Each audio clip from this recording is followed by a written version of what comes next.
Hello, नमस्कार बच्चों। मेरा नाम मनीष खंडेलवाल है और इस चैनल का नाम है ब्रेनी बिल्डर्स। इस चैनल में उन विषयों के बारे में बात की जाती है जो स्कूल जाने वाले छात्रों से संबंधित होती है। आज और आगे आने वाले कुछ हफ्तों तक हम 10वीं क्लास की विज्ञान के विषय के बारे में बात करेंगे। जैसा कि हम लोगों को मालूम है कि 10वीं क्लास का विज्ञान 3 भागों में विभाजित है। पहला है फिजिक्स यानी कि भौतिकी, दूसरा केमिस्ट्री यानी कि रसायन विज्ञान, और तीसरा है बायोलॉजी यानी कि जीव विज्ञान। पहले के कुछ प्रेजेंटेशंस फिजिक्स यानी भौतिकी के अध्यायों पर होंगे। उसके बाद हम केमिस्ट्री से जुड़े हुए सभी अध्यायों पर चर्चा करेंगे।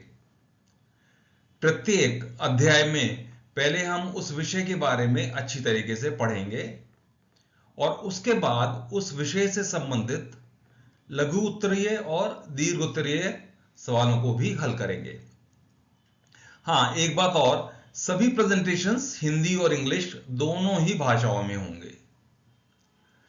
तो सबसे पहले हम बात करते हैं फिजिक्स के एक अध्याय पर जिसका नाम है प्रकाश, परावर्तन और अपवर्तन। इस प्रेजेंटेशन में हम केवल दर्पण के बारे में बात करेंगे। तो आइए शुरुआत करते हैं। सबसे पहले प्रकाश के कुछ गुणों के बारे में जान लेते हैं। सबसे पहला होता है प्रकाश एक सीधी रेखा में चलता है। दूसरा है प्रकाश की गति निर्वात में या खुले वातावरण में होती है 3×10⁸ मीटर पर सेकेंड। इसका मतलब 3 के बाद अगर आप 8 जीरो लगा दें उतने मीटर पर सेकेंड।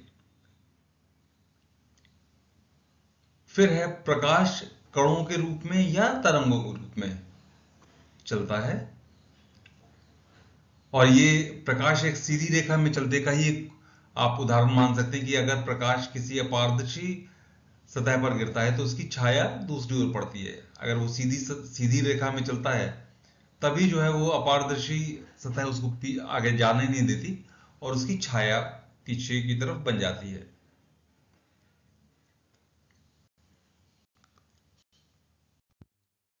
दर्पण के प्रकार। बच्चों, दर्पण 3 प्रकार के होते हैं: समतल दर्पण, अवतल दर्पण और उत्तल दर्पण। सभी दर्पणों की एक सतह पर उच्च कोटि की पॉलिश की जाती है।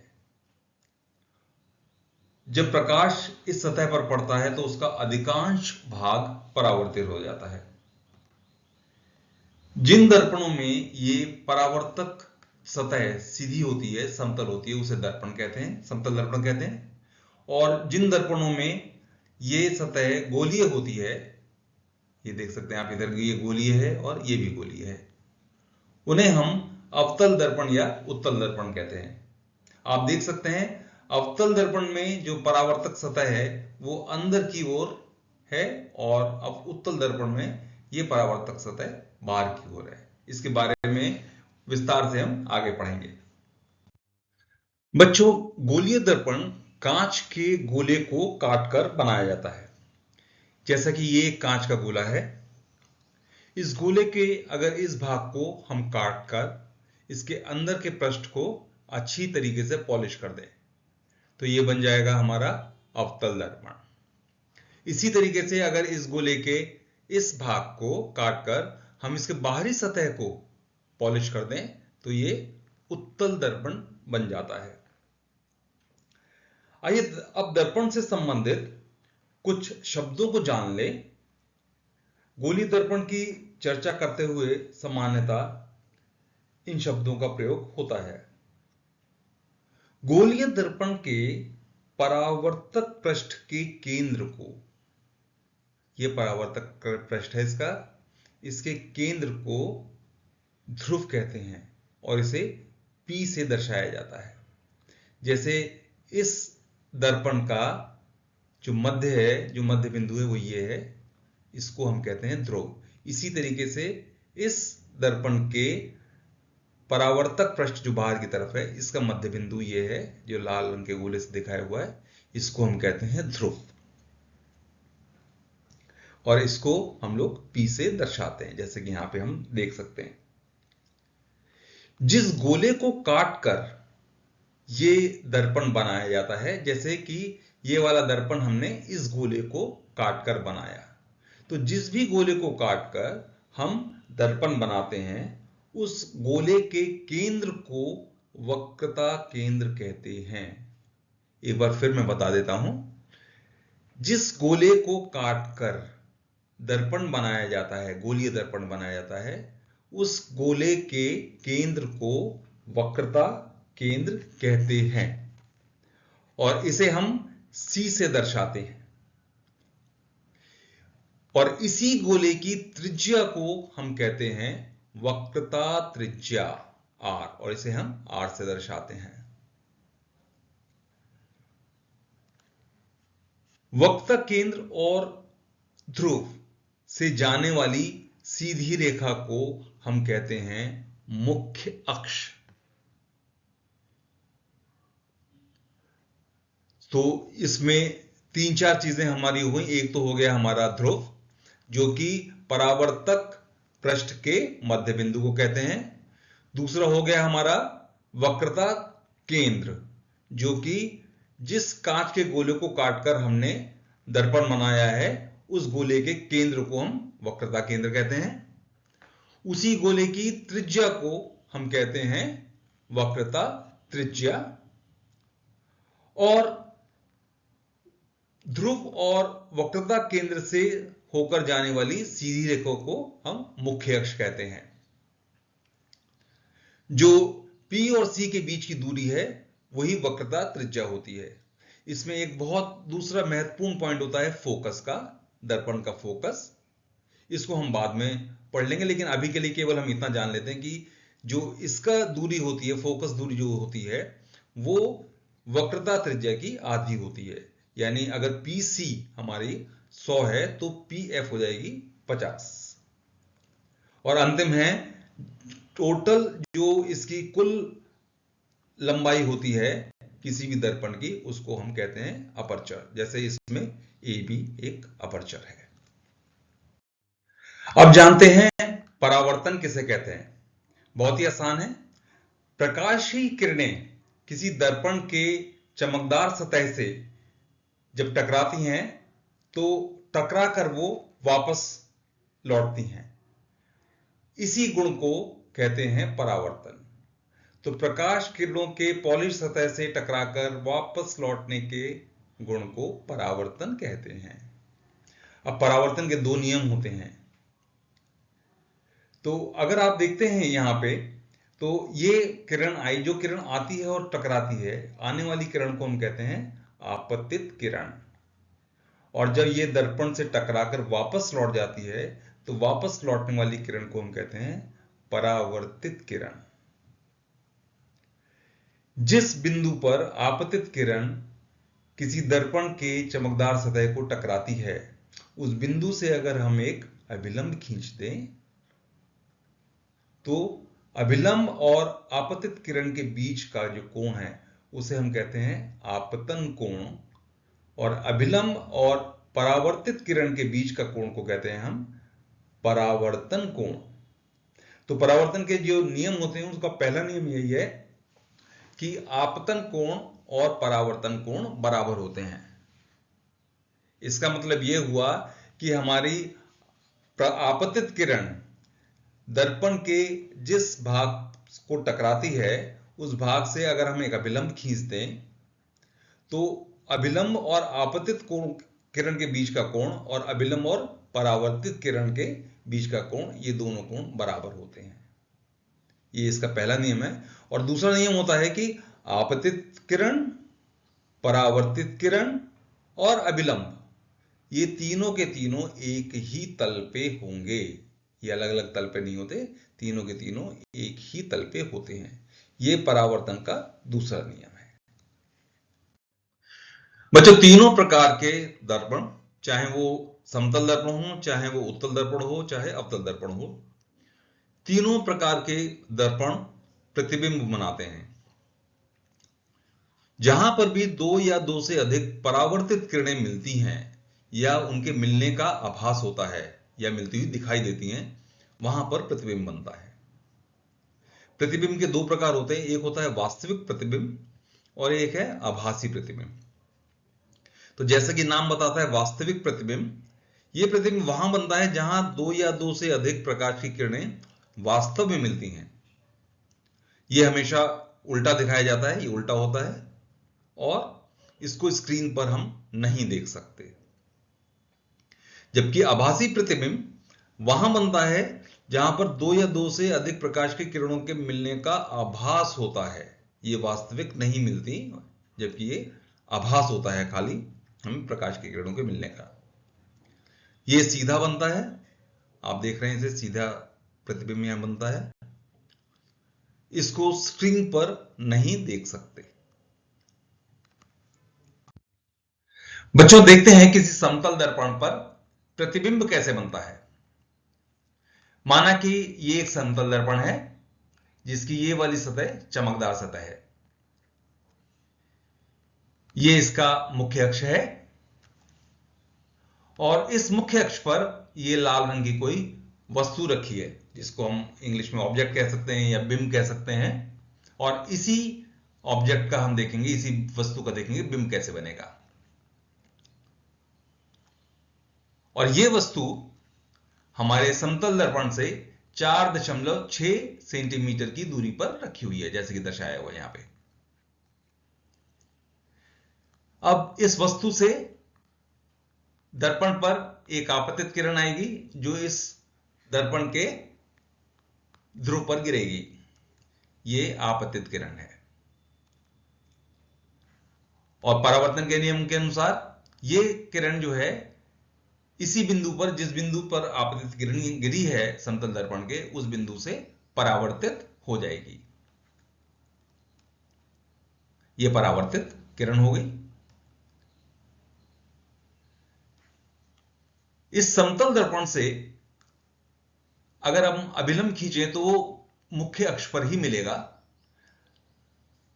हमने पढ़ा था कि जब आपतित किरण दर्पण के जिस बिंदु पर गिरती है उस बिंदु से हम अगर कोई अभिलंब खींचे तो उस अभिलंब और आपतित किरण के बीच का कोण को आपतन कोण कहते हैं। मैं एक बार फिर बता देता हूं। आपतित किरण दर्पण के जिस बिंदु पर गिरती है उस बिंदु से अगर हम कोई अभिलंब खींचें, जैसे कि यहां ये अभिलंब है, मुख्य अक्ष है, अभिलंब ये है, तो अभिलंब और आपतित किरण के बीच का कोण जो है उसको हम कहते हैं आपतन कोण, जो यहां पे थीटा आई से दिखाया गया है। इसी तरीके से उसी अभिलंब और परावर्तित किरण के बीच में अगर कोई हम कोण देखते हैं तो उस कोण को कहते हैं परावर्तन कोण। और नियम के अनुसार आपतन कोण और परावर्तन कोण बराबर होते हैं। इसका मतलब ये अगर 10 डिग्री है तो ये भी 10 डिग्री होगा, ये 20 डिग्री है तो ये भी 20 डिग्री होगा, ये 50 डिग्री है तो ये भी 50 डिग्री होगा। अब एक दूसरी किरण है जो इस समतल दर्पण पर लंबवत गिरती है या मुख्य अक्ष के समांतर गिरती है। अब क्योंकि ये समांतर है और यही अभिलंब भी इसी डायरेक्शन में है, इसी दिशा में है, और हमारी आपतित किरण भी इसी दिशा में है, तो इसका मतलब आपतन कोण हो गया हमारा 0, क्योंकि आपतित कोण और अभिलंब दोनों एक ही जगह पर हो गए, तो आपतन कोण हमारा 0 हो गया। अब अगर आपतन कोण 0 है तो परावर्तन कोण भी 0 हो गया। तो ये वाली जो किरण है ये जैसे जाएगी उसी दिशा से वापस आ जाएगी। आपको याद होगा हमने पढ़ा था कि जब दो परावर्तित किरण जहां पर मिलती हैं वहां पर हमारा प्रतिबिंब बनता है। अब यहां पे कौन सी परावर्तित किरण है? एक तो परावर्तित किरण ये वाली है, एक परावर्तित किरण है ये तो मिल नहीं रही, ये ना तो मिल सकती है ना मिलेंगी। ये यहां पे ऐसे चली जाएगी, ये ऐसे चली जाएगी, तो ये तो मिलेंगे नहीं। आपका क्या करें, कैसे प्रतिबिंब बनेगा? तो वास्तविक प्रतिबिंब तो समतल दर्पण पर बनता नहीं है। अब हम देखें ये कैसे और मिल सकता है। अब अगर हम इस लाइन को ऐसे ही सीधा बढ़ाएं पीछे की तरफ और इस लाइन को यहां पे बढ़ाएं सीधा की तरफ, तो ये यहां पे मिलती हुई दिखाई देती हैं। तो ये असल में नहीं मिलती, वास्तविक रूप से ये नहीं मिल रही हैं, लेकिन ये मिलती हुई दिखाई देती हैं। तो जहां पर परावर्तित किरणें मिलती हुई दिखाई दें, वहां पर आभासी प्रतिबिंब बनता है। तो यहां पर एक आभासी प्रतिबिंब बनेगा। तो किसी भी समतल दर्पण पर जो प्रतिबिंब बनता है वो आभासी प्रतिबिंब बनता है, क्योंकि उसमें परावर्तित किरण कभी भी नहीं मिलती हैं। तो समतल दर्पण पर हमेशा हमें जो प्रतिबिंब मिलेगा वो आभासी प्रतिबिंब मिलेगा। ये हमारा प्रतिबिंब हो गया। आप अगर इसकी दूरी देखेंगे तो ये भी 4.6 सेंटीमीटर होगी। ये अगर हमारी जो बिंब था या ऑब्जेक्ट था वो दर्पण से 4.6 सेंटीमीटर दूर पे था, तो इमेज या प्रतिबिंब भी 4.6 सेंटीमीटर दूर ही बनेगा। तो समतल दर्पण में जितनी दूरी पर ऑब्जेक्ट होता है या बिंब होता है उतनी ही दूरी पर हमारी प्रतिबिंब भी बनता है या इमेज भी बनती है। एक चीज और, अगर हमारी ऑब्जेक्ट की या वस्तु की ऊंचाई 2.5 सेंटीमीटर थी तो इमेज की भी ऊंचाई उतनी ही होगी। यह भी समतल दर्पण में एक विशेषता है। तो समतल दर्पण में हमेशा हमें आभासी प्रतिबिंब मिलेगा।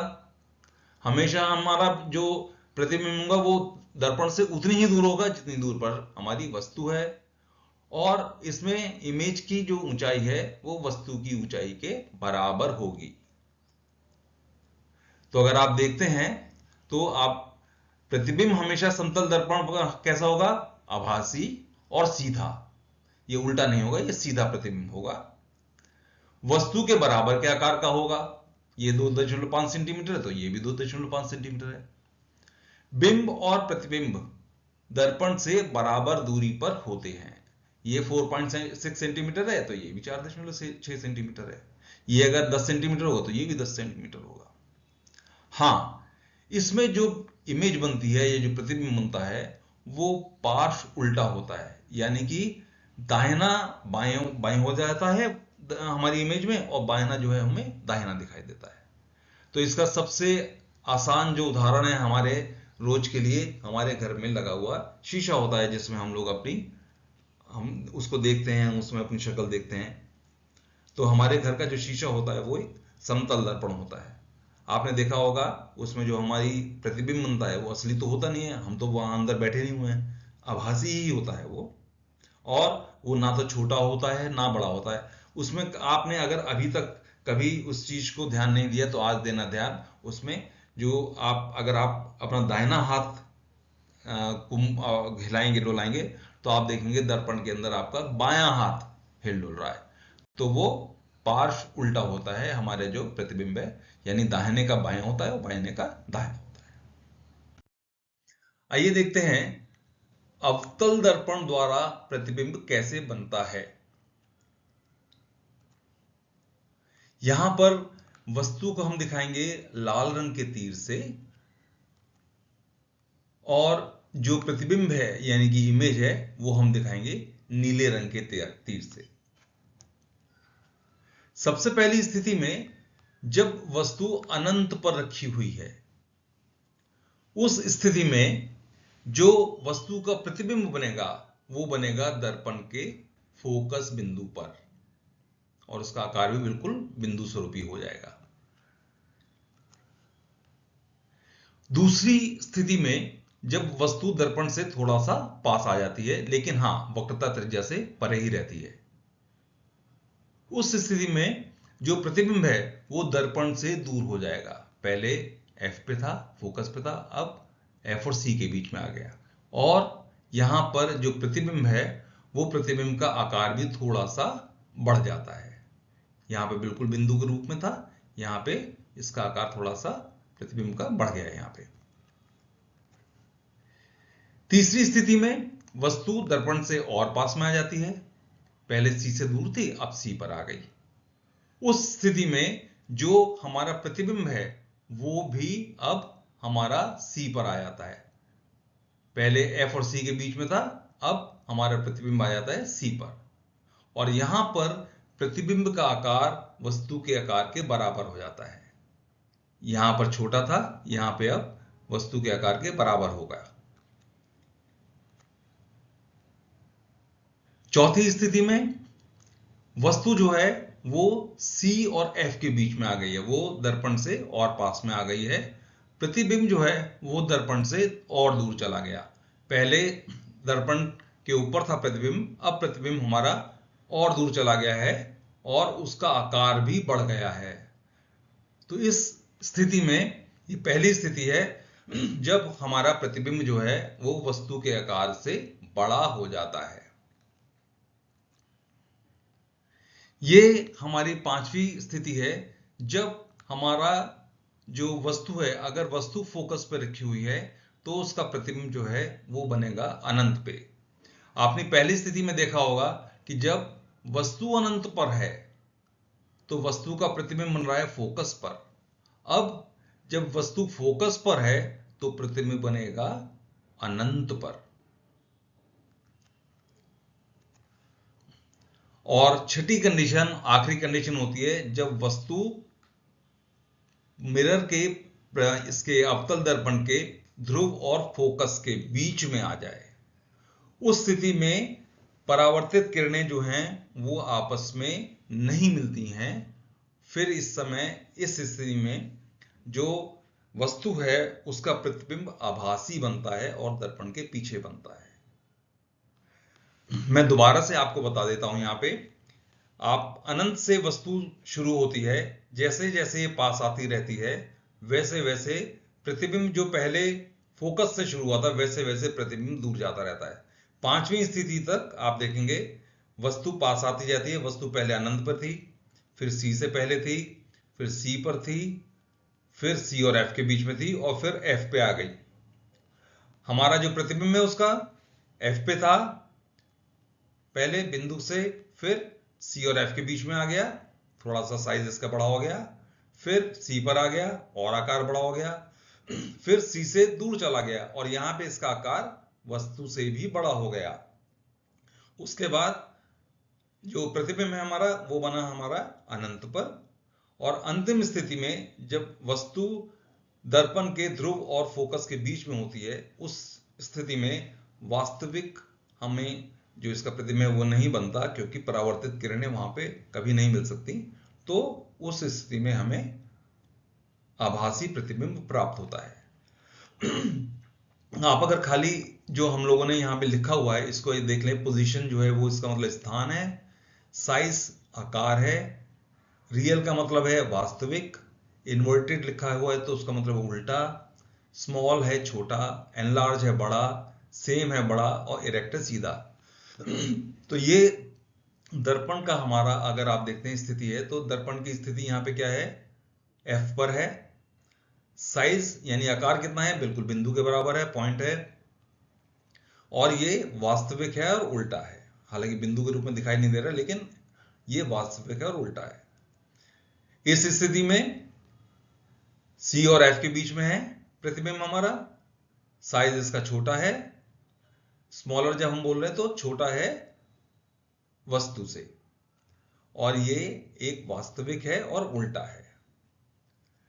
इस स्थिति में जो इसकी स्थान है वो C पर ही है प्रतिबिंब का, साइज इसका जैसे मैंने पहले ही बताया था वस्तु के बराबर यहां साइज हो गया है, और ये वास्तविक बना है और उल्टा है। चौथी स्थिति में ये प्रतिबिंब C और अनंत से पहले बन गया है, साइज जो है इसका वो बड़ा हो गया। यहां पहली बार है जब प्रतिबिंब का साइज वस्तु के साइज से भी, आकार से भी बड़ा हो गया है, और आप देख रहे होंगे ये वास्तविक भी है और ये उल्टा भी है। पांचवी कंडीशन में, पांचवी स्थिति में जो वस्तु है वो उसका प्रतिबिंब बना है हमारा अनंत पर। तो यहां तक आप देखेंगे कि सभी के सभी हमारे जो प्रतिबिंब है वो हमारा वास्तविक है और उल्टे हैं। और आखिरी स्थिति में जब वस्तु जो है वो दर्पण के ध्रुव और फोकस के बीच में है, तब हमें जो प्रतिबिंब बनता है वो आभासी है और सीधा है। पहली ये कंडीशन है जहां पे ये सीधा बना हुआ है, सीधा है प्रतिबिंब और बड़ा है। तो ये 6 स्थितियां हैं। जैसा हमने पीछे अभी देखा कि कोई अवतल दर्पण किसी वस्तु का प्रतिबिंब कैसे बनाता है। वस्तु का आकार, वस्तु की स्थिति, वस्तु की प्रकृति, वो निर्भर करती है कि वस्तु अवतल दर्पण से कितनी दूर पर और कहां रखी हुई है। आइए इसे किरण आरेख द्वारा देखते हैं। ये मानिए एक अवतल दर्पण है, ये इसका मुख्य अक्ष है और ये एक 3 इसके महत्वपूर्ण पॉइंट हैं। एक है ध्रुव जो P से दिखाया गया है, दूसरा फोकस पॉइंट F एंड तीसरा जो है वक्रता केंद्र जिसे C से दर्शाया गया है। माना कोई वस्तु हमारी अनंत पर रखी हुई है, ये है साइन, अनंत का चिन्ह है ये, जैसे यहां पे दिया भी हुआ है, अनंत पर रखी हुई है। तो इसका प्रतिबिंब कैसे बनेगा? तो इससे एक किरण जो निकलेगी वो मुख्य अक्ष के समांतर होगी और अवतल दर्पण से टकराने के बाद ये परावर्तित होगी। परावर्तित होकर कहां से निकलेगी? ये अवतल दर्पण के फोकस से। हमें मालूम है जब भी कोई किरण मुख्य अक्ष के समांतर होती है तो अवतल दर्पण से टकराने के बाद परावर्तित किरण जो होती है वो फोकस से होकर गुजरती है। इसी तरीके से दूसरी किरण भी होगी, वो भी समांतर होगी मुख्य अक्ष के और वो भी परावर्तित होने के बाद फोकस से ही निकलेगी। चाहे आप देखेंगे तो और भी जितनी भी किरणें होंगी वो सारी की सारी अवतल दर्पण से टकराने के बाद अवतल दर्पण के फोकस से होकर गुजरेंगी। हमें मालूम है कि जहां पर भी 2 या 2 से अधिक परावर्तित किरण मिलती हैं वहां पे ही वस्तु का प्रतिबिंब बनता है। तो यहां पे परावर्तित किरण कहां मिल रही है हमें? अवतल दर्पण के फोकस पर। तो इसका मतलब जो इस वस्तु का जो फोकस है वो बिंदु, जो प्रतिबिंब है वो अवतल दर्पण के फोकस पर बनेगा और इसका जो आकार है वो कितना होगा, क्या होगा? बिल्कुल बिंदु जैसा होगा।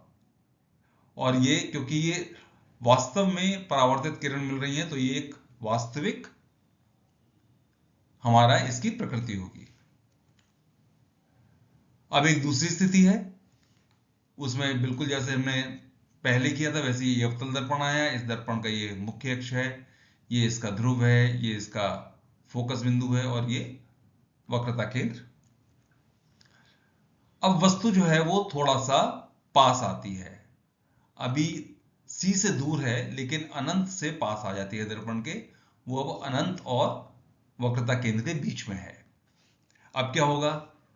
एक किरण तो बिल्कुल समांतर जाएगी मुख्य अक्ष के, जो परावर्तित होने के बाद कहां से निकलेगी? फोकस से निकलेगी। ये मुख्य अक्ष के समांतर किरण है, ये आपतित किरण है और ये परावर्तित किरण हो गई। दूसरी किरण जो है हमारी वो जाएगी वक्रता केंद्र से होकर। हमने ये पढ़ा था कि जब भी कोई किरण वक्रता केंद्र से होकर गुजरती है, आपतित किरण है, तो वो वक्रता केंद्र से ही वहीं से होकर वापस भी जाएगी, परावर्तित भी वहीं से होगी। तो कोई भी किरण अगर हमारी वक्रता केंद्र से होकर आपतित हो रही है किसी दर्पण पे तो वो वहीं से परावर्तित भी होगी, जैसा कि इसमें दिखाया गया है। अब ये दोनों किरणें कहां पे मिली हैं? ये एक तो परावर्तित किरण ये है और एक परावर्तित किरण ये है। ये दोनों किरण कहां मिली हैं? ये मिली हैं C और F के बीच में, यहां पर। तो यहीं पे इस वस्तु का प्रतिबिंब बनेगा। आप देख सकते हैं कि इसका प्रतिबिंब यहां पे बना है। इसका आकार कितना है? ये जो वास्तविक वस्तु थी हमारी उससे छोटा है, लेकिन ये वास्तविक है क्योंकि वास्तव में 2 परावर्तित किरण यहां मिल रही हैं। स्थिति इसकी क्या है? वक्रता केंद्र और फोकस के बीच की है और प्रकृति इसकी क्या है? ये वास्तविक है और उल्टा बना हुआ है। तीसरी स्थिति में फिर ये हमारा दर्पण आ गया, ये इसका मुख्य अक्ष है, देन ये इसका ध्रुव है, फोकस है, वक्रता केंद्र है। अब क्या हुआ? जो वस्तु है वो और पास आ गई है। अब वस्तु हमारी सी पर आ गई है। हमने ये भी पढ़ा था कि जैसे जैसे वस्तु पास आती रहती है वैसे वैसे प्रतिबिंब भी दूर जाता रहता है। तो यहाँ पे पहले अनंत पे था वस्तु, तो प्रतिबिंब जो है हमारा फोकस से बन रहा था। फिर पास आया, थोड़ा सी के पास आया, तो ये एफ से थोड़ा सा दूर हो गया, ये दर्पण से दूर हो गया। प्रतिबिंब अब सी और एफ के बीच में बन रहा है। अब जो वस्तु है हमने और पास ले आए, दर्पण के सी पर ले आए, तो हमारा प्रतिबिंब जो है वो भी अब आप देखिए कहाँ बनेगा। एक किरण बिल्कुल वैसे ही गई मुख्य अक्ष समांतर और परावर्तित होके फोकस से निकल गई। दूसरी किरण भी, क्योंकि अब वस्तु सी पे रखी है तो सी से तो निकलेगी नहीं, दूसरी किरण भी निकलेगी फोकस से, और फिर फोकस से होने के बाद ये क्या हो जाएगी, परावर्तित हो जाएगी, और परावर्तित होगी मुख्य अक्ष के समांतर। अब आप यहां दो चीज देख रहे हैं कि अवतल दर्पण के अगर मुख्य अक्ष समांतर कोई किरण आती है तो परावर्तित होने के बाद वो फोकस से होकर निकलती है, और इसका जस्ट उल्टा अगर कोई किरण फोकस से होकर आती है तो परावर्तित होने के बाद वो मुख्य अक्ष के समांतर हो जाती है। अब यहाँ पे दोनों किरणें कहाँ मिली परावर्तित, एक किरण ये है परावर्तित और एक किरण ये है परावर्तित, ये दो किरण परावर्तित है, ये यहाँ पे मिली हैं। इसका मतलब हमारा जो प्रतिबिंब है वो भी यहीं पे आएगा। अब हम देख सकते हैं कि अगर हमारी वस्तु वक्रता केंद्र पर रखी हुई है तो उसका प्रतिबिंब भी वक्रता केंद्र पर ही बनेगा, उसका आकार वस्तु के आकार के बराबर होगा। तीसरी स्थिति आ गई। अब हम सी से और पास में लेके आएंगे। ये हमारा दर्पण है, ये इसका फोकस बिंदु है, ये ध्रुव है और ये वक्रता केंद्र है। तो अब हमारा जो वस्तु है वो सी और एफ के बीच में आएगी। ये आ गई वस्तु हमारी। एक किरण, जैसा हम करते हैं हमेशा, एक किरण हमारी फोकस से होकर निकली और ये फिर क्या हो जाएगी, परावर्तित होकर मुख्य अक्ष के समांतर हो जाएगी। दूसरी किरण अब हम यहां सी से निकाल सकते हैं।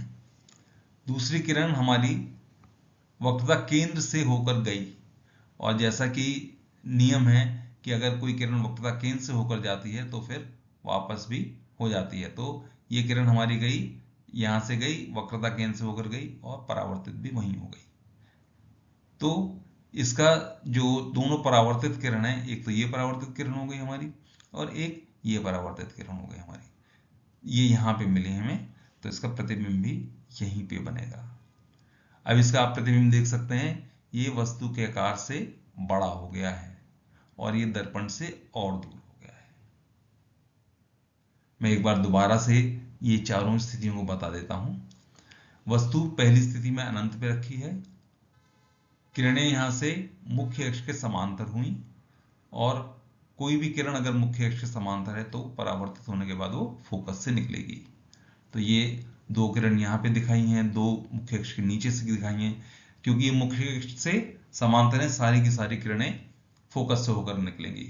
तो परावर्तित किरणें जितनी भी हैं वो सारी की सारी फोकस से होकर जाएंगी, तो प्रतिबिंब भी यहीं बनेगा। तो अगर वस्तु अनंत पे रखी है तो प्रतिबिंब फोकस पर बनता है, वास्तविक होता है, और उसका आकार जो है वो बिल्कुल बिंदु समान होता है। अब हम पास में लेके आते हैं वस्तु को। तो पहली किरण जैसे यहां पे थी, पहली किरण वो बिल्कुल समांतर गई, मुख्य अक्ष के समांतर जाने के बाद ये फोकस से होकर परावर्तित हो गई। दूसरी किरण गई सी से होकर, वक्रता केंद्र से होकर ये टकराई दर्पण से, क्योंकि ये सी से जा रही है तो सी से ही वापस हो जाएगी। तो परावर्तित किरण ये हो गई, ये परावर्तित हो गई, ये भी परावर्तित है, ये दोनों कहाँ मिली, सी और एफ के बीच में। तो यहाँ पे बन गया प्रतिबिंब इसका। अब हम देखते हैं कि बिंदु था, अब बिंदु यहाँ पे था, ये दर्पण से दूर हुआ और बिंदु से ये छोटा एक प्रतिबिंब बन गया हमारा, लेकिन इसका आकार अभी भी हमारे वस्तु के आकार से छोटा है। तीसरी स्थिति आती है, हम वस्तु को और पास लेके आए, हम सी पर ले आए। सी पर लाते हैं तो पहली किरण बिल्कुल वैसे ही समांतर आएगी मुख्य अक्ष के और फोकस से चली जाएगी। दूसरी किरण का क्या होगा, वो फोकस से होकर जाएगी, टकराएगी और फिर समांतर हो जाएगी। बिल्कुल आप देखेंगे ये इसका उल्टा है, समांतर हुई फोकस से निकली, फोकस से आई समांतर हो गई। ये दोनों परावर्तित किरण कहाँ मिली हमारी, वक्रता केंद्र पर यहाँ पे मिली, तो यहाँ पे प्रतिबिंब बन जाएगा। इसका आकार और वस्तुओं का आकार, दोनों का आकार सेम है, बिल्कुल बराबर है, और ये एक ही स्थिति पे इसका प्रतिबिंब बनेगा। ये बहुत इंपॉर्टेंट क्वेश्चन है। कई बार वो बताते हैं कि अगर दर्पण में, किसी अवतल दर्पण में अगर कोई वस्तु सी पर रखी है, या उसका सी पर रखी वस्तु का आकार 2 सेंटीमीटर है, तो प्रतिबिंब का आकार कितना होगा, तो प्रतिबिंब का आकार भी 2 ही होगा, क्योंकि वस्तु का आकार और प्रतिबिंब का आकार बराबर होता है।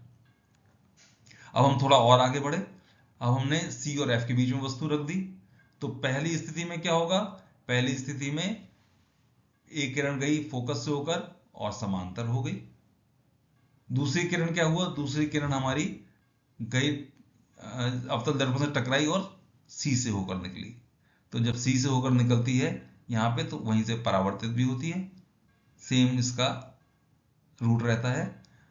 तो इनका जो दोनों परावर्तित किरण जो है वो कहाँ पे मिली हमारी, इस पॉइंट पर मिली।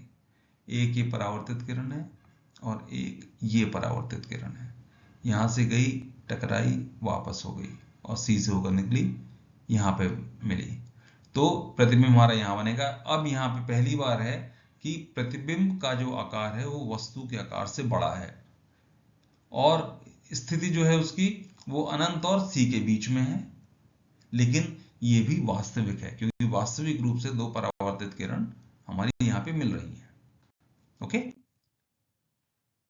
दो इसमें और पोजीशंस हैं।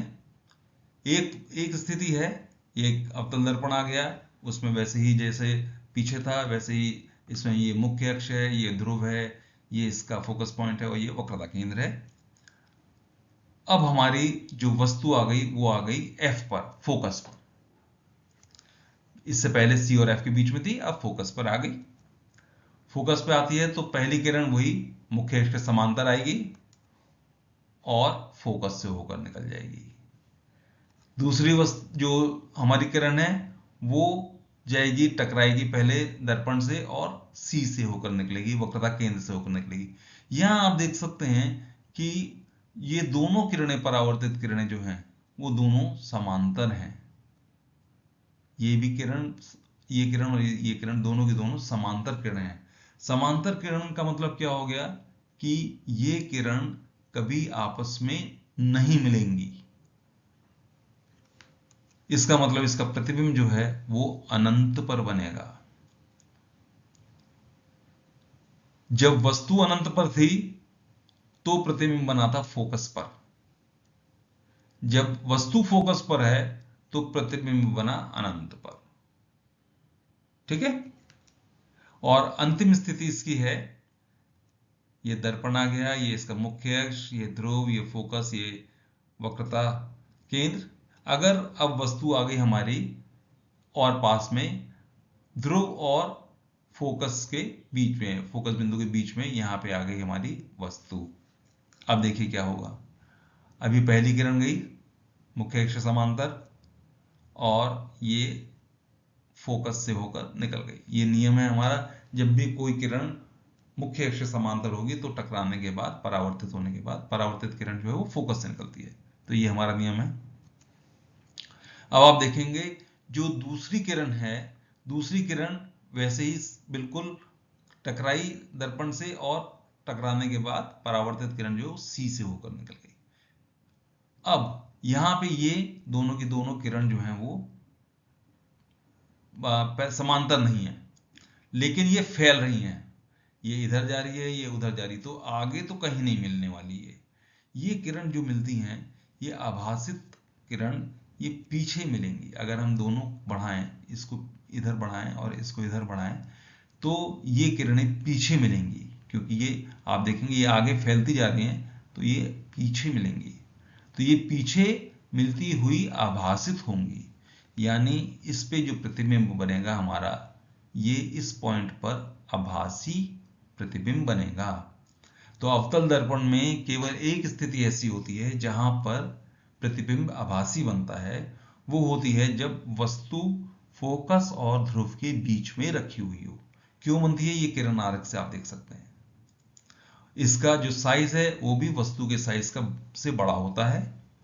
हाँ, इसमें जो प्रतिबिंब है ये सीधा होता है, ये प्रतिबिंब उल्टा नहीं है। जैसे बाकी सब जगह उल्टा प्रतिबिंब था, यहाँ पर अनंत था, लेकिन यहाँ पे प्रतिबिंब जो है वो सीधा है और आभासी प्रतिबिंब है, ये वाला प्रतिबिंब।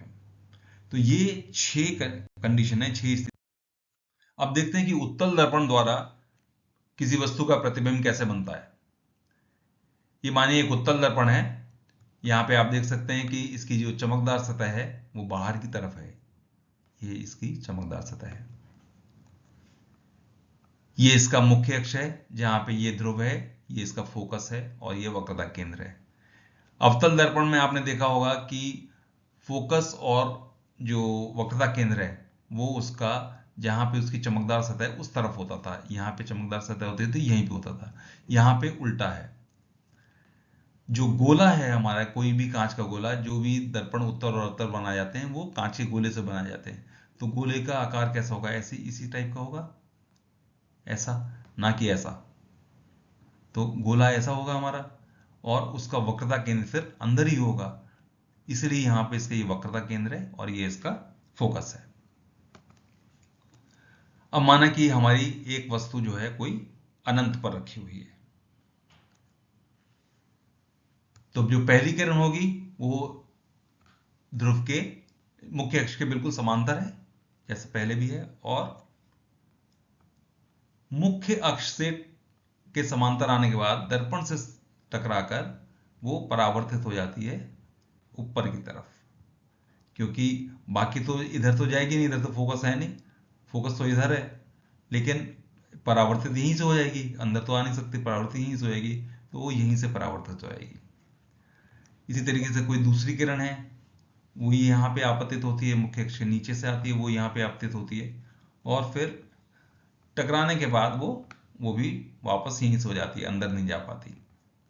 लेकिन अगर हम देखते हैं तो ये वाली जो किरण है वो फोकस से आती हुई प्रतीत होती है। इसी तरीके से ये वाली किरण भी फोकस से आती हुई प्रतीत होती है। यानी उत्तल दर्पण में अगर कोई किरण मुख्य अक्ष के समांतर आती है तो टकराने के बाद वो फोकस से आती हुई प्रतीत होती हैं, ना कि फोकस से आती हैं, बल्कि फोकस से आती हुई प्रतीत होती हैं। इसका मतलब क्या हुआ बच्चों? कि इसका मतलब इसका प्रतिबिंब जहां पे भी प्रतीत होती है उसका प्रतिबिंब जो है वो आभासी बनेगा। तो अगर दर्पण, उत्तल दर्पण में कोई वस्तु अनंत पर रखी है तो उसका आभासी प्रतिबिंब बनता है वो भी फोकस पर, और उसका आकार क्या है? वो बिल्कुल बिंदु स्वरूप है। और इसमें केवल 2 स्थिति होती हैं। तो पहली स्थिति में जैसा कि बताया अभी, अगर अनंत पर वस्तु है तो पोजीशन यानी स्थिति होगी उसकी F पर, फोकस पर, साइज हो उसका पॉइंट बिल्कुल बिंदु, और आभासी वर्चुअल होगी और इरेक्ट होगी। दूसरी स्थिति में ये माना दर्पण है हमारा, ये इसका ध्रुव हो गया, ये इसका फोकस पॉइंट हो गया, और ये इसका वक्रता केंद्र हो गया। ये हमारी कोई वस्तु है जो अब पास में आ गई है, जो अब अनंत पर नहीं है, जो अब पास में आ गई है दर्पण के। ये है हमारा P और अनंत, यानी ध्रुव और अनंत के बीच में आ गई है वस्तु। तो इसमें एक किरण जैसे पहले हमने दिखाई थी, एक किरण मुख्य अक्ष के समांतर गई और वो फिर परावर्तित होकर ऊपर की तरफ चली गई, और ये फिर हमारी फोकस पॉइंट से आती हुई प्रतीत हुई, जैसे यहां पे भी था बिल्कुल वैसे ही फोकस पॉइंट से आती हुई प्रतीत होती है। दूसरी किरण का क्या हुआ? दूसरी किरण हमारी वक्रता केंद्र से होकर जाती हुई प्रतीत होती है, क्योंकि दूसरी किरण यहां से आगे तो जाएगी नहीं, तो उसकी दिशा में जाएगी और फिर वक्रता केंद्र से वो परावर्तित भी प्रतीत होगी, लेकिन इसी दिशा में जाएगी। अगर इस दिशा में जाती है तो ये दोनों किरण कहां मिलती हैं बच्चों? यहां पे मिलती हैं, और जहां पे परावर्तित किरण मिलती है वहीं पे प्रतिबिंब बनता है। यहाँ पे असल में नहीं मिल रही है, लेकिन यहाँ पे मिलती हुई प्रतीत हो रही हैं, तो इसका मतलब यहाँ पे आभासी प्रतिबिंब बनेगा। और प्रतिबिंब कैसे बन रहा है? छोटा बन रहा है और सीधा बन रहा है। उत्तल दर्पण में केवल ये दो पोजीशन ही हैं। अवतल में 6 थी, उत्तल में केवल 2 पोजीशन है। पहली पोजीशन में यहाँ पे हमने अनंत पर वस्तु रखी थी और उसका प्रतिबिंब बना था हमारा फोकस पर। ये भी आभासी था, छोटा था। और दूसरी कंडीशन में ये ध्रुव और अनंत के बीच में रखी थी जब वस्तु, तो आभासी प्रतिबिंब बना था, छोटा था, लेकिन बिंदु से बड़ा था, छोटा प्रतिबिंब था, और ये आभासी था। तो इसमें 2-3 चीजें आप देख रहे होंगे कि उत्तल दर्पण में एक तो कभी भी वस्तु से बड़ा प्रतिबिंब नहीं बनता, पहली चीज। दूसरी चीज, कभी भी उत्तल दर्पण में आभासी प्रतिबिंब नहीं बनता, वास्तविक प्रतिबिंब नहीं बनता, आभासी ही बनता है। ठीक है। आप देखेंगे तो उत्तल दर्पण का उपयोग कहाँ होता है? एक तो हमारे जो भी हम कार चलाते हैं, स्कूटर चलाते हैं, जो हमारा साइड वाला मिरर होता है, वो हम देखते हैं उसमें, वो एक उत्तल दर्पण का उदाहरण होता है। आप देखते हैं कि इसमें बड़ी बड़ी ट्रक और वो जो है वो छोटी छोटी आ जाती हैं, पूरे उसमें दर्पण के अंदर आ जाती हैं। तो आप देख रहे होंगे कि छोटा प्रतिबिंब बनता है हमेशा। तो जहां पे हमको बड़ी चीज का को छोटा देखना होता है, वहां पे हम उत्तल दर्पण का प्रयोग करते हैं। या हमने देखा होगा कभी कभी जो बिल्कुल शार्प टर्न होते हैं, बिल्कुल 90 डिग्री टर्न होते हैं, वहां पे भी हमें देखना होता है कि दूसरी तरफ से कोई आ रहा है या नहीं आ रहा है। तो वहां पे उत्तल दर्पण लगा देते हैं, जिससे कि इधर उधर से आती हुई जो ट्रक है वो बिल्कुल दिखाई दे जाए। ट्रक के बराबर का तो हम प्रतिबिंब वो दर्पण नहीं लगा सकते, लेकिन हम उत्तल दर्पण लगाते हैं जिससे उसमें बड़ी बड़ी चीजें भी हमें दिखाई दे जाए। ऐसे ही सुरक्षा उद्देश्यों से हम दुकानों में भी उत्तल दर्पण का उपयोग करते हैं। आशा है आपको किरण आरेख उत्तल और अवतल के दोनों के समझ में आ गए होंगे। अब इन दर्पण के हम लोगों को बहुत सारे न्यूमेरिकल करने होते हैं। एक तो इसके 2 फॉर्मूले हैं। एक तो फॉर्मूला होता है इसमें 1/v plus 1/u is equal to 1/f। अब ये v और f क्या होते हैं? u जो होता है वो होता है ध्रुव से वस्तु की दूरी। आप अगर यहां देखें इस चित्र में, ये हमारा अवतल दर्पण है, ये इसका मुख्य अक्ष है, ये इसका वक्रता केंद्र है, ये इसकी फोकस बिंदु है। अब यहां से हमने कहीं भी वस्तु रखे, हम अनंत पे रखें, यहां रखें, यहां रखें, यहां रखें, यहां रखें, जो यहां से पोलर से P से वस्तु की दूरी होती है उसे हम कहते हैं U। उसे हम U के द्वारा दिखाते हैं। जैसे ये U जो है ध्रुव से वस्तु की दूरी हो गई। उसका प्रतिबिंब कहीं भी बने वो उसको हम कहते हैं V से हम दिखाते हैं उसे। अगर हमारा प्रतिबिंब यहां बन रहा है तो हम दिखा देंगे, यहां बन रहा है तो हम दिखा देंगे P से प्रतिबिंब तक की दूरी V हो गई। तो P से वस्तु की दूरी हो गई U, P से प्रतिबिंब की दूरी हो गई V, और P से F तक की दूरी हो गई फोकस पॉइंट।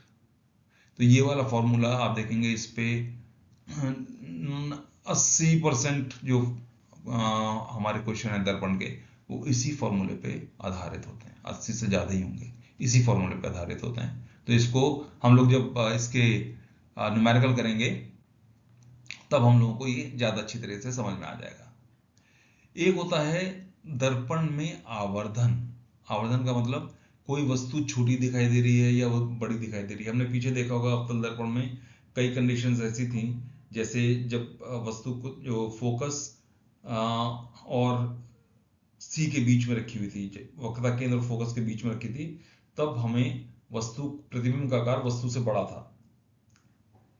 तो कई बार वस्तु का आकार, प्रतिबिंब का आकार बड़ा भी हो सकता है, कई बार छोटा भी हो सकता है। तो इसमें इसको ज्ञात करने के लिए क्या करते हैं हम, एक इसका भी फॉर्मूला है, m कहते हैं मैग्निफिकेशन, होता है बराबर h डैश। h डैश क्या होता है? प्रतिबिंब की ऊंचाई डिवाइडेड बाई h। h क्या है? हमारी वस्तु की ऊंचाई। तो अगर प्रतिबिंब की ऊंचाई हमारी 10 है और वस्तु की ऊंचाई 5 है, तो m आवर्धन कितना हो गया? 2 गुना 10/5 2 गुना। ये बराबर होता है माइनस साइन होता है v/u।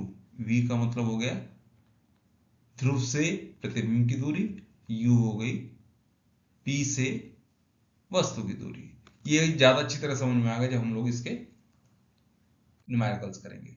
और एक न्यूमेरिकल करने के लिए एक चीज और हमें याद रखनी है कि साइन हमें माइनस और प्लस लेने हैं, वो कैसे लेने हैं। तो एक तो चीज ये देखिएगा, दर्पण से बाईं की तरफ जो भी हमारी दूरी लेंगे वो सारी की सारी माइनस में होंगी। ये मैं v और u के हिसाब से बता रहा हूं, वस्तु जहां पे रखी हो, जहां पे प्रतिबिंब रखा है, अगर इसकी दूरी हम दर्पण से बाईं तरफ है तो सारी की सारी नेगेटिव होंगी, हमेशा माइनस में होंगी।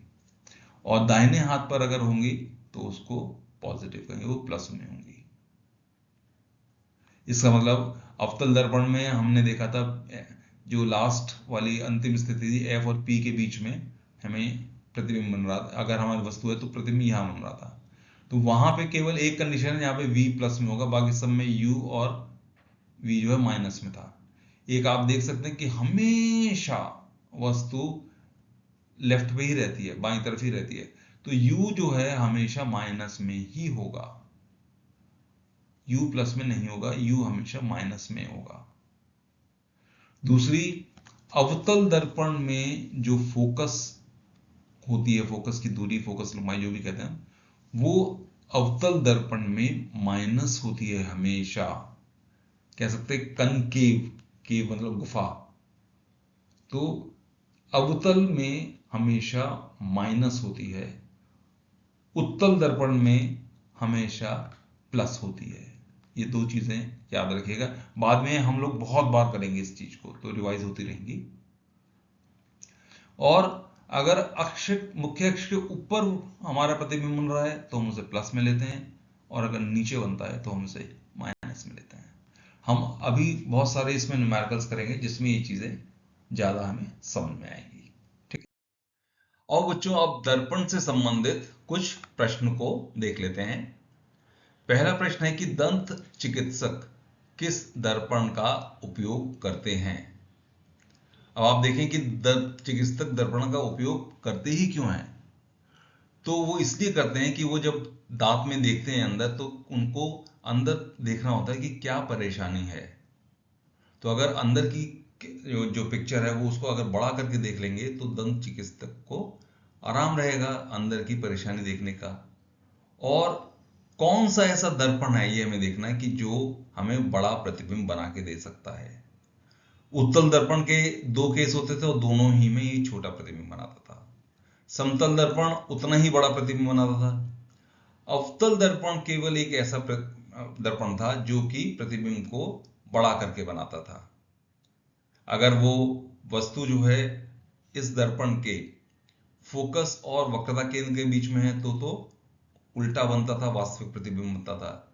लेकिन अगर ध्रुव और फोकस के बीच में है तो प्रतिबिंब बनता था हमारा आभासी, लेकिन बड़ा होता था और सीधा होता था।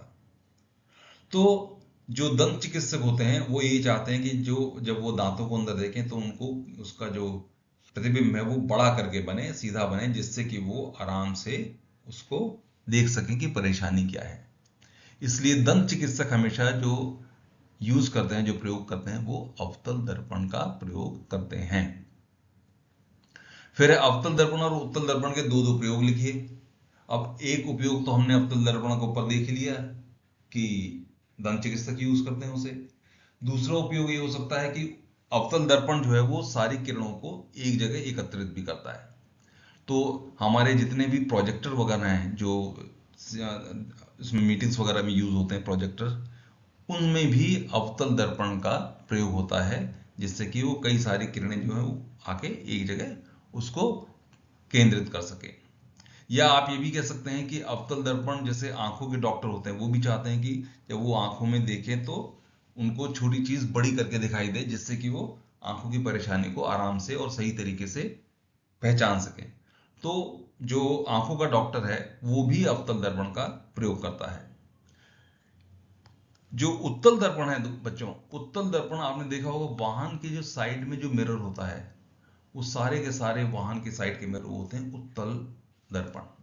चाहे वो स्कूटर है, चाहे वो कार है, चाहे वो ट्रक है, सब में साइड में जो मिरर होता है वो होता है उत्तल। क्यों होता है? क्योंकि उत्तल दर्पण हमेशा किसी बिंब की छोटी ही तस्वीर बनाता है। तो हम हमारे पीछे से अगर कोई ट्रक आ रहा है, कोई कार आ रही है, कोई स्कूटर आ रहा है, तो हम चाहते हैं कि वो हमें दिख जाए, क्योंकि उत्तल दर्पण उसका एक छोटा प्रतिबिंब बना देता है। तो हम वहां पे साइड में हमें हमेशा हमारी कार में, स्कूटर में लगा होता है उत्तल दर्पण, जिससे कि पीछे आने वाले वो बड़े बड़े वाहनों को भी आराम से उसमें, उस मिरर में उतार सके और हमें दिखा सके। इसी तरीके से सड़कों पर कुछ अंधे मोड़ होते हैं। अंधे मोड़ का मतलब एक रोड ऐसे आ रही है और एक रोड ऐसे आ रही है, बिल्कुल इसको ये नहीं दिखाई दे रहा है, इसको ये नहीं दिखाई दे रहा है। तो यहाँ क्या करते हैं हम, इनके बीच में यहाँ लगा देते हैं एक बड़ा सा उत्तल दर्पण। ये क्या करता है, ये यहाँ से आने वाले जितने भी वाहन हैं उनकी छोटी तस्वीर यहाँ पे खींच लेता है, यहाँ पे उसमें आ जाती है। ऐसे ही यहाँ से आने वाले जितने वाहन हैं उनकी एक छोटी तस्वीर भी इस दर्पण में आ जाती है। तो यहाँ का वाहन जो यहाँ आ रहा है वो इसमें देख के पता लग सकता है, ठीक है, यहाँ से क्या आ रहा है। यहाँ के वाहन जो है वो इसमें देख के पता लग सकता है कि यहाँ क्या आ रहा है। तो सुरक्षा की दृष्टि से हम इस तरह के जो दर्पण है उनका हम प्रयोग करते हैं। तो अवतल दर्पण हो गए हमारे दंत चिकित्सक, चाहे वो आंखों का डॉक्टर है, चाहे वो प्रोजेक्टर है। जो उत्तल दर्पण है वो हो गए वाहनों का साइड मिरर हो गया, या सड़कों पर सुरक्षा हेतु। तीसरा प्रश्न है बच्चों, एक अवतल दर्पण किसी वस्तु का आभासी, सीधा और बड़ा प्रतिबिंब बना रहा है। बताइए कि वस्तु मुख्य अक्ष पर कहां होगी। किरण आरेख भी बनाइए। तो ये बोल रहे हैं अवतल दर्पण है वो बनाता है आभासी, सीधा और बड़ा। अवतल दर्पण बड़ा प्रतिबिंब कब बनाता है? केवल दो ही पोजीशन होती हैं। एक में तो होता है जब वो रखा हो फोकस और वक्रता केंद्र के बीच में, तो बड़ा प्रतिबिंब बनाता है। लेकिन इस स्थिति में क्या होता है, इस स्थिति में जो प्रतिबिंब होता है वो होता है वास्तविक और उल्टा। हमें क्या मांग रहा है? आभासी और सीधा। दूसरी स्थिति होती है जब कोई भी वस्तु अगर अवतल दर्पण के ध्रुव और फोकस के बीच में रखी हो तो फिर आभासी, सीधा और बड़ा प्रतिबिंब बनता है। तो फिर इसका जो उत्तर हो जाएगा वो ये हो जाएगा कि वस्तु को हम अगर ध्रुव और फोकस के बीच में रखेंगे तो हमें आभासी, सीधा और बड़ा प्रतिबिंब मिलेगा। इसका किरण आरेख हम लोगों ने पहले ऑलरेडी खींचा हुआ है। फिर था, किसी दर्पण का दृश्य क्षेत्र अधिकतम होता है अवतल दर्पण में, उत्तल दर्पण में, समतल दर्पण में, या सभी का आकार एक समान होता है। तो बच्चों आपने देखा होगा जो हमारा उत्तल दर्पण होता है उसकी परावर्तक सतह होती है इस शेप में, इस तरीके की होती है, और अवतल दर्पण की जो होती है वो होती है इस तरीके से। तो आप अच्छी तरह से देख सकते हैं जो परावर्तक सतह है वो हमारी उत्तल दर्पण की सबसे ज्यादा होती है। अगर परावर्तक सतह ज्यादा है तो उसका दृश्य क्षेत्र भी सबसे ज्यादा होगा। तो इसका जो उत्तर हो गया बच्चों वो हो गया उत्तल दर्पण। तो उत्तल दर्पण का दृश्य क्षेत्र जो होता है वो सबसे अधिक होता है। और इस स्लाइड का जो आखिरी प्रश्न है वो है, उत्तल दर्पण के मुख्य अक्ष के समांतर आने वाली और परावर्तित होने वाली किरण का पथ दर्शाने वाला एक किरण आरेख बनाइए। उत्तल दर्पण के मुख्य अक्ष के समांतर आने वाली जो किरण होती है उसका, और फिर वो बोलता है उसका आपतन और परावर्तन कोण भी अंकित कीजिए। तो उत्तल दर्पण के मुख्य अक्ष के समांतर कोई भी अगर हमारी किरण आती है तो फिर वो टकराकर वापस चली जाती है। हाँ, उससे अगर हम कोई उस रेखा से पीछे अगर रेखा खींचते हैं तो वो रेखा हमारी उस दर्पण के फोकस से आती हुई प्रतीत होती है। ये हम लोगों ने पहले भी इसका किरण आरेख जो है वो बनाया हुआ है, आप लोग उसको देख सकते हैं। अगला प्रश्न देखते हैं बच्चों कि मुख्य अक्ष के नीचे और ऊपर बनने वाले जो प्रतिबिंब है उनके लिए कौन सा चिन्ह उपयुक्त है। हमारे पास विकल्प है कि अगर नीचे बनने वाला और ऊपर बनने वाले प्रतिबिंब के लिए दोनों के लिए प्लस हो, या नीचे और ऊपर जब प्रतिबिंब बनता है तो दोनों के लिए माइनस लगते हों, या नीचे वाले के लिए प्लस लगे और ऊपर वाले के लिए माइनस लगता हो, या नीचे वाले के लिए माइनस लगे या और ऊपर वाले के लिए प्लस लगता हो।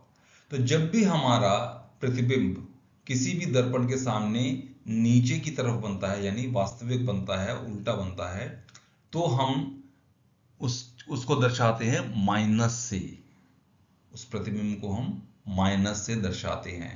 और अगर प्रतिबिंब बनता है ऊपर तो हम उसको प्लस के साइन से दर्शाते हैं। तो नीचे वाला माइनस और ऊपर वाला प्लस, तो इसका जो उत्तर हो गया वो डी हो गया। अगला प्रश्न है किसी वस्तु की ऊंचाई 4 सेंटीमीटर है, उस वस्तु को 10 सेंटीमीटर फोकल लंबाई वाले अवतल दर्पण से 15 सेंटीमीटर की दूरी पर रखा है। तो वो मांग रहा है छवि का स्थान क्या होगा और प्रकृति क्या होगी, और फिर छवि की ऊंचाई भी क्या होगी। बहुत इंपॉर्टेंट क्वेश्चन है और ये बहुत आसान है। आप देखिए इसमें क्या है, क्या दिया हुआ, सबसे पहले फोकल लंबाई दी हुई है अवतल दर्पण की 10 सेंटीमीटर।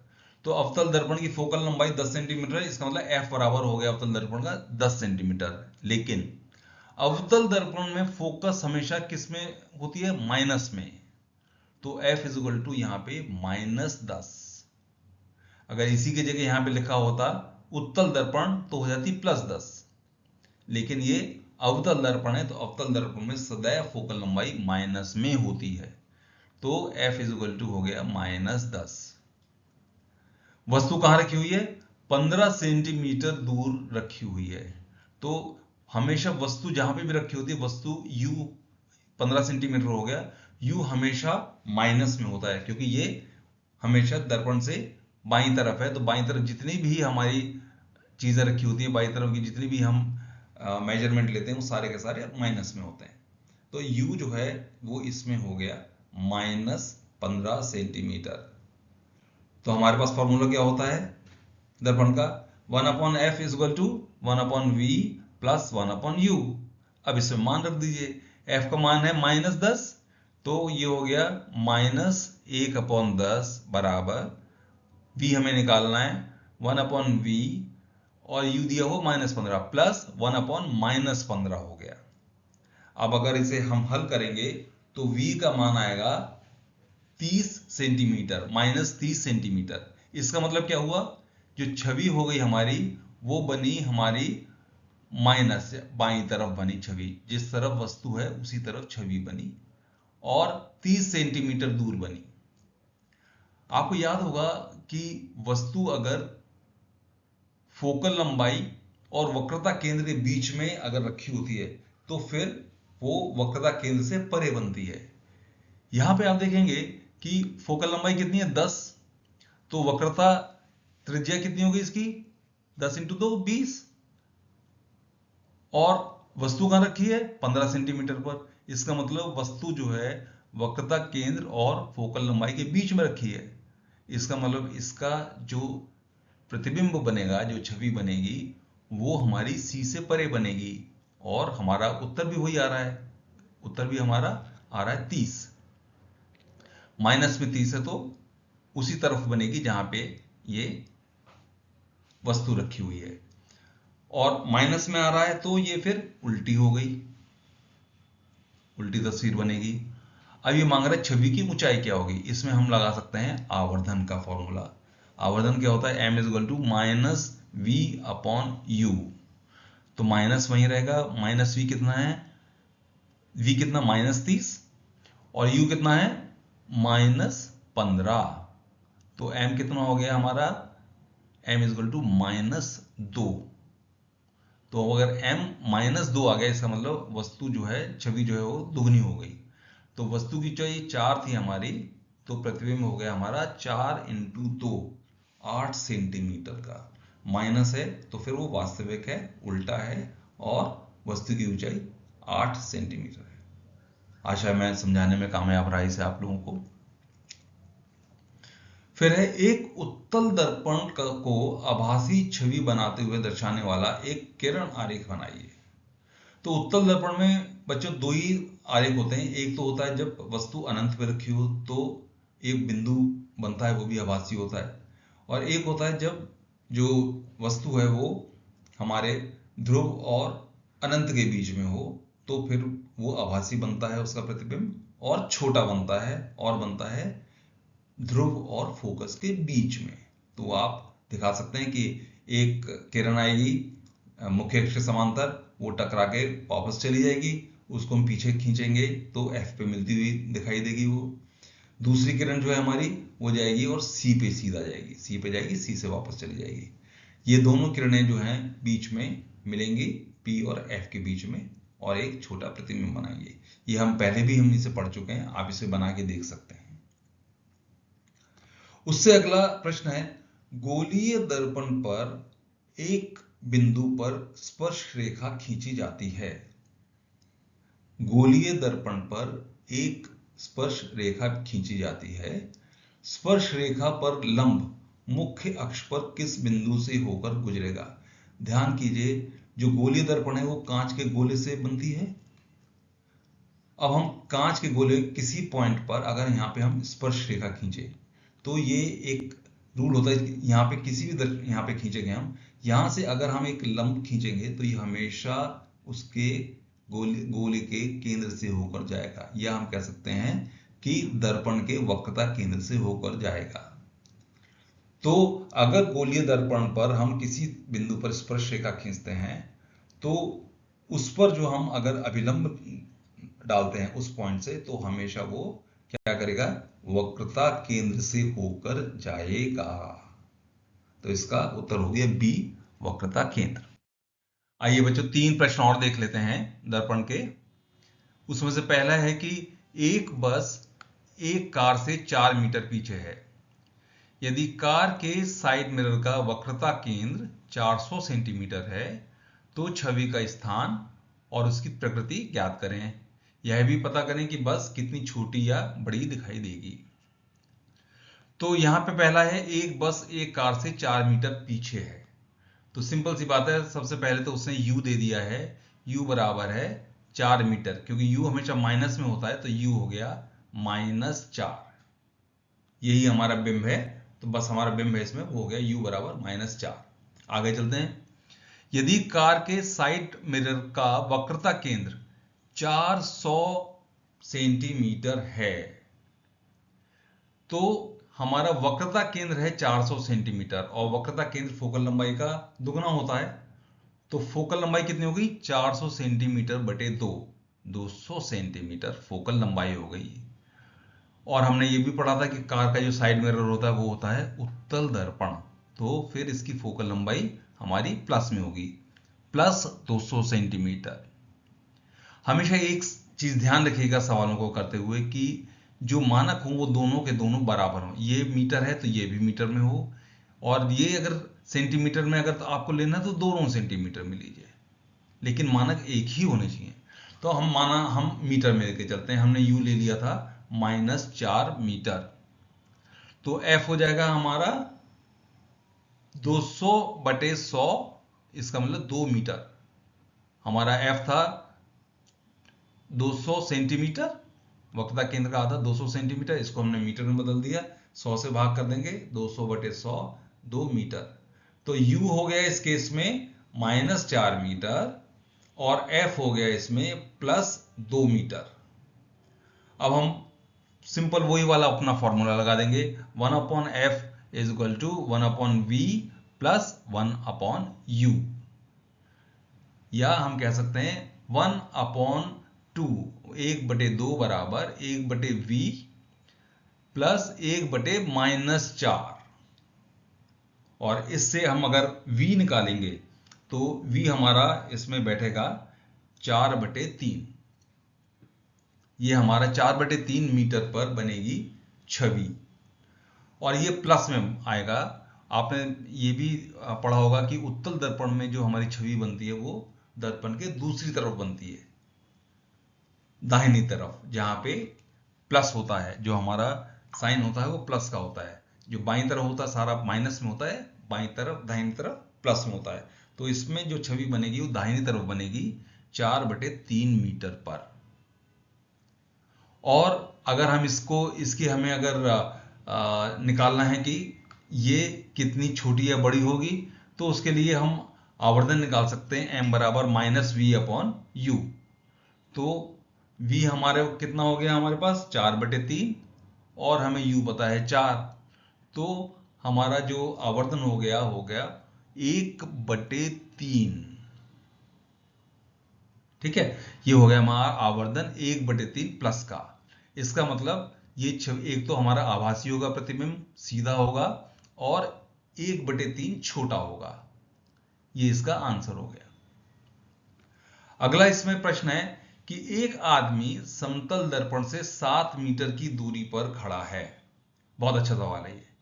एक आदमी समतल दर्पण से 7 मीटर की दूरी पर खड़ा है, उसे दर्पण की ओर कितना चलना होगा ताकि उसके और छवि के बीच की दूरी 3 मीटर हो जाए। तो अभी इस स्थिति में, पहली स्थिति में क्या है, 7 मीटर दूर पर खड़ा है, तो उसकी छवि भी बन रही होगी 7 मीटर दूरी पे। तो दोनों के बीच का जो डिस्टेंस है, दूरी कितनी हो गई, 7 + 10 7 14। अब हमें इतना चलना है कि हमारी और छवि के बीच की दूरी हो जाए 3 मीटर। तो इसका मतलब दर्पण से 1.5 मीटर इधर हो जाए और 1.5 मीटर उधर, क्योंकि समतल दर्पण में हमेशा जो दूरी होती है, छवि की दूरी और प्रतिबिंब की दूरी, वो दोनों बराबर होती है। तो अगर 1.5 मीटर इधर होगा तो 1.5 मीटर इधर होगा, तो फिर दोनों के बीच की दूरी हो जाएगी 3 मीटर। तो इसका मतलब हमें इतना चलना है कि हम दर्पण से 1.5 मीटर पे आ जाएं। अभी हम कहाँ खड़े हैं, 7 मीटर पे। हमें आना कहाँ है, 1.5 मीटर। तो 7 - 1.5, ये हो गया 5.5। इसका मतलब हमें दर्पण की ओर 5.5 मीटर चलना है, जिससे कि छवि और जो आदमी है उसके बीच की दूरी 3 मीटर हो जाएगी। ओके, अब इसमें अंतिम जो सवाल है वो ये है, प्रकाश के गुण क्या हैं। तो हमने पढ़ा था बच्चों प्रकाश के गुण। एक गुण तो है उसका, पहला होता है कि प्रकाश हमेशा सीधी रेखा में चलता है। दूसरा गुण होता है इसका, प्रकाश निर्वात में या वायु में जो प्रकाश की गति होती है वो होती है 3 × 10⁸ मीटर पर सेकेंड। इसका मतलब 3 के बाद अगर हम 8 जीरो और लगा दें, उतना मीटर पर सेकेंड। एक होता है हमारा गुण कि प्रकाश हमेशा कण में या तरंगों में चलता है। और आखिरी हमने ये पढ़ा था कि अगर कोई हम अपारदर्शी वस्तु को अगर प्रकाश के सामने रख देंगे तो पीछे उसकी छवि बनती है, क्योंकि प्रकाश हमेशा सीधा चलता है। तो अगर कोई अपारदर्शी वस्तु सामने रख देंगे तो प्रकाश उसको भेद नहीं पाएगा और पीछे उसकी छवि बनेगी। तो ये प्रकाश के गुण होते हैं। ये था बच्चों प्रकाश के दर्पण के बारे में कुछ चीजें। आप में से किसी को अगर कोई डाउट हो तो मेरा फोन नंबर और ईमेल आईडी पहले पृष्ठ पे ही दिया हुआ है, आप उसमें मेरे को कांटेक्ट कर सकते हैं। अब अगला इसका जो लेक्चर होगा वो हिंदी में, वो लेंस के बारे में होगा, और मैं इसी लेक्चर को जो दर्पण के बारे में, इसको इंग्लिश में भी पोस्ट करूंगा। धन्यवाद।